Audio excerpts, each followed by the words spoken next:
আসসালামু আলাইকুম রহমতুল্লাহি বরকাত। সকল মুসলমানকে আমার সালাম দিলাম, সবাই আমার সালাম নেবেন। আজকে আমি গরু গোশ রান্না করে সবাইকে দাওয়াত দিলাম। আপনারা সবাই আসবেন ইনশাআল্লাহ। সবাই মিলে এক জায়গায় খাবো। তাই ভালো লাগবে। সবাই আসলে একা একা খাইতে ভালো লাগে না। কী করার আছে, বিদেশি জীবন, একলা জীবন। তাই সবাইকে দাওয়াত রইল। আর সবাই ৫ ওয়াক্ত নামাজ পড়বেন, কোরআন শরীফ পড়বেন। সবার কাছে আমার অনুরোধ রইল, সবার জন্য দোয়া রইল। আর সবাই আমার জন্য দোয়া করবেন। আজকে গরু গোশ রান্না করি। আজকে ম্যাডামের বাসায় নাই, এই জন্য মরিচ দিতে পারছি। এই কালকে গোস্ত হয়ে গেছে ম্যাডামের রান্নার লাগে আমার। তাই কইছি কালকে রান্না, আজকে রান্না না। কেন ম্যাডামের সামনে ভাই মরিচ দিতে পারবো না, মরিচ খাওয়া আমার নিষেধ, ডাক্তারের নিষেধ করছে মরিচ খাওয়া। এই জন্য কইছি কি কালকে রান্না, আজকে ম্যাডামের বাসায় নাই দেখে আজকে মরিচ দিয়ে রান্না করতে আসি।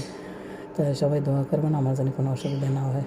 আমি অসুস্থ, তাই মরিচ খাওয়া নিষেধ। তাই ভালো থাকবেন সবাই, সবাই আমার জন্য দোয়া করবেন। আর আমিও সবার জন্য দোয়া করবেন ইনশাআল্লাহ।